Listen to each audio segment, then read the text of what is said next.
बता दो। हाँ, पत्रकारों के लिए गंदा शब्द भी बोला, बताइए। उन्होंने जो किया, अब मैं वो शब्द यहाँ पर नहीं इस्तेमाल करना चाह रहा हूँ, क्योंकि मोबाइल चालू हमारे पत्रकार साथियों को बदनामी होती है, मान सम्मान है इनका।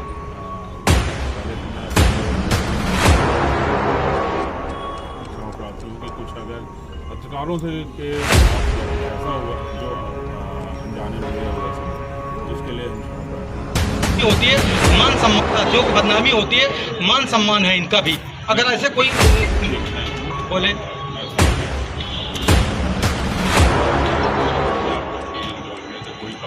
रेवा के सिविल लाइन थाना प्रभारी कमलेश साहू के खिलाफ धरने पर बैठे जिले के पत्रकार। दरअसल मामला स्टार समाचार के फोटो जर्नलिस्ट संदीप जाड़िया के साथ अभद्रता का है। साथ ही कवरेज करने के दौरान हाथापाई और एनडीपीएस मामले में फंसाने की धमकी दी है। धरना स्थल पर शहर के तमाम वरिष्ठ और युवा पत्रकार मौजूद। थाना प्रभारी और प्रधान आरक्षक सत्येंद्र तिवारी को निलंबित करने की मांग की जा रही है, जिस पर मौके पर एसपी विवेक सिंह पहुंचकर पत्रकारों को समझाइश देते हुए प्रधान आरक्षक सत्येंद्र तिवारी को लाइन अटैच करने का आश्वासन दिया है और थाना प्रभारी को लेकर जांच की बात कही है।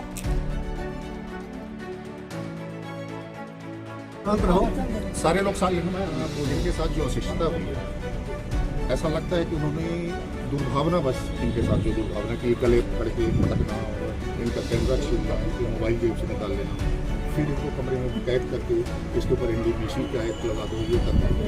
और जबकि जानते थे कि कैमरा मैन और इनके साथ टीआई साहब के साथ कोई सत्येंद्र तिवारी करके आरक्षण और ऐसा लगता है कि हम जब 24 घंटे आपकी सेवा में हाजिर हैं, आपको इतना हाईलाइट करके आपके पीछे हैं, तो हमारे साथ साथियों की दुर्भावना ये सोचती नहीं, आपसे हमारी सुरक्षा न मिले, हमारा सम्मान भी न मिले, तो ऐसा लगता है कि ये जानबूझ के किया जा रहा है। मेरे ये आपसे एक लाइन में रिक्वेस्ट है, उनको लाइन में किया जाए और हमको आगे साथ में किया जाए। तुम घटना बता दो। मेरा ऑफिस स्टार समाचार का देखा हूँ, तो मैं डेली, मेरा टाइम है उस समय का, तो मेरा काम क्या फोटोग्राफी करना घटना की। मैं आपके भी कक्ष में गया हूँ, तो मैं बिना पूछे आपसे कभी नहीं किया हूँ। मैं अंदर भी जाता हूँ 2 मिनट ज़्यादा नहीं देता, क्योंकि आपकी गोपनीय बात करती है। आप मुझे तो नहीं आते, मैं समझ भी जाता हूँ। इतना तो मुझे सेंस है, मुझे 25 साल हो गए पत्रकार, मतलब फोटोग्राफी करते। अब मैं पत्रकार भी थोड़ा बहुत मान लीजिए, कुछ इतना तो जानता हूँ। तो मेरा ये पुलिस का काम क्या है, कहीं पर अगर भीड़ लगी है, अब पुलिस मौजूद है, तो मैं एक फोटो के लिए वो लालच में रुका हूँ।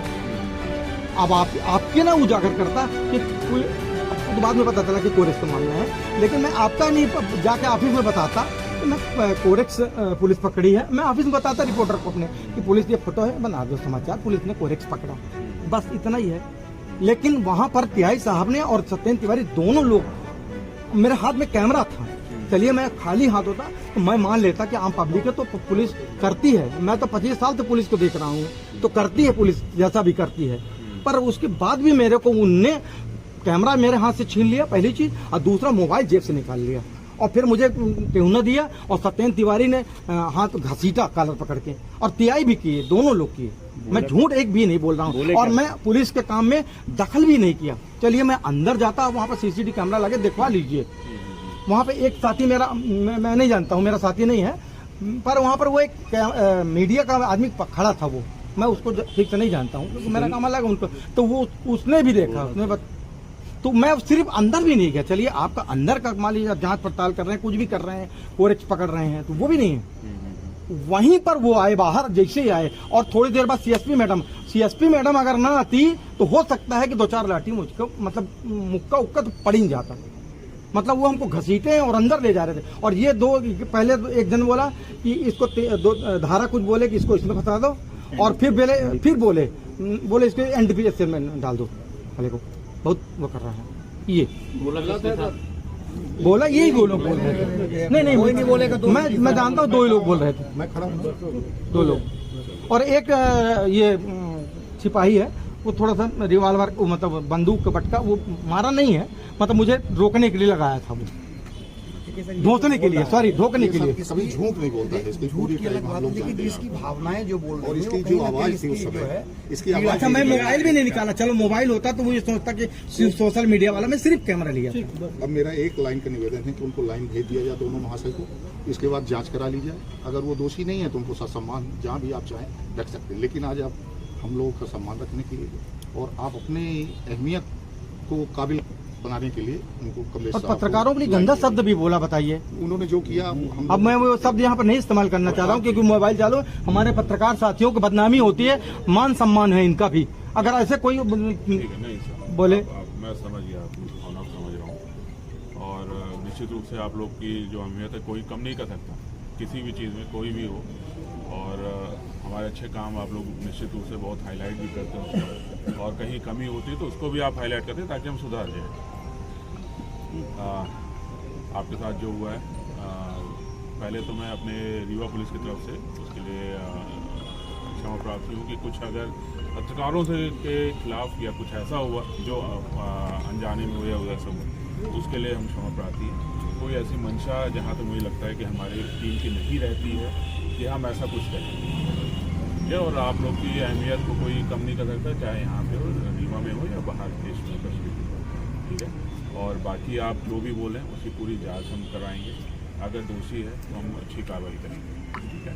कोई उसमें डाउट नहीं है कि आप मुझे जितने लोग मुझसे मिले हैं मुझे जानते हैं अच्छी तरीके से कि कभी मेरे मन में किसी पत्रकार के लिए कोई ऐसा असम्मान या कोई ऐसी भावना है, कभी मैंने ऐसा बोला भी नहीं और ये चीज़ अभी भी कायम रहेगी।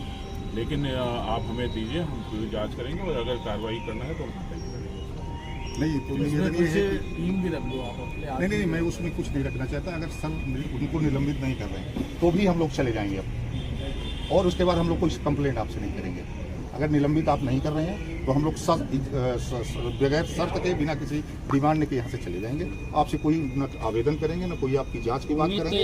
और आपसे था कि आपसे निष्पक्षता की उम्मीद रहती कि आप एक सुलझे हुए और निष्पक्ष अधिकारी हैं, और ये रहता है कि आज आप निष्पक्ष निर्णय लेंगे। आप किसी भावनात्मक और डिपार्टमेंट के दबाव आवेदन तो आप बनाइए, आवेदन हम अगर आप आवेदन लगाते तो हम लोग कोरे चले जाएंगे। मेरी बात सुनो, एक आवेदन बनाइए। मैं जो प्रधान है सत्यन उसको लाइन कर देता हूँ, ठीक है। एक आवेदन बनाइए, पूरी जांच होगी, दोनों को लाइन सर दोनों उनका मेडिकल अभी मेडिकल अगर होगा तो मैं सस्पेंड कर सर, अभी दोनों को लाइन करेंगे प्लीज। ये सब हम लोगों की भावना है। इतने सारे पत्रकार आपके हैं और आपसे उम्मीद यही थी कि आप आएंगे और हमको सीधा सीधा न्याय देंगे। दोनों लोगों को लाइन कर दीजिए, कोई दिक्कत नहीं है। 24 घंटे के लिए बात नहीं है। देखिए हम जांच कर लेंगे ना। इतने लोग सर अब खड़े हैं तो ये एविडेंस है। इतने लोग खड़े हैं तो आपको इसमें जांच और एविडेंस की एक ही आवाज है कि उनको लाइन कर दीजिए। और जांच तो आप कभी भी करा सकते हैं, उनको लाइन रख के भी करा सकते हैं। हम आवेदन देने के लिए तैयार हैं। लेकिन अगर आप निलंबित नहीं कर रहे हैं तो हम लोग फिर जा रहे हैं यहाँ से। आपको ना आवेदन देंगे, ना कल भी कोई शिकायत आपसे नहीं करेंगे। सीएसपी मैडम ने मुझे कैमरा मोबाइल दिया आपसे है, कल भी शिकायत वो देंगे। आ गई। सीएसपी मैडम ने अगर ना होती वो भी रहेंगी, मैं आपके साथ रहेंगी जांच में, उसमें भी रहेंगी, ठीक है। उसके बाद FIR दर्ज होगी जिन्होंने मेरे साथ गाड़ी और मारपीट की। अरे ऐसा बात लाइन टच कर रहे हैं, आप लाइन टच कर रहे हैं, हम स्कूल कर रहे हैं, लाइन अच्छा कर रहे हो तब नहीं हम तो पीआई की बात कर रहे हैं। पीआई की तरफ से चले जा रहे हैं 7 days। नहीं मान जाओ कोई बात अगर सत्या करो थोड़ी सी हम सारी बातें यहाँ पे तो सुन रहे। लेकिन अगर सर ऑनलाइन नहीं अटैच करते तो हम कोई आवेदन नहीं देंगे, कोई आपत्ति नहीं है। हमारा मामला यही है, फिर कोई मामला नहीं है। फिर सबकी हिचकिचाहट और दबाव महसूस हो रहा है। आप सब चलिए, आप सबका समय लिया, हम लोगों ने डिसीजन लिया, इसके लिए हम लोग क्षमा प्रार्थी हैं और हम लोग चलो साथियों।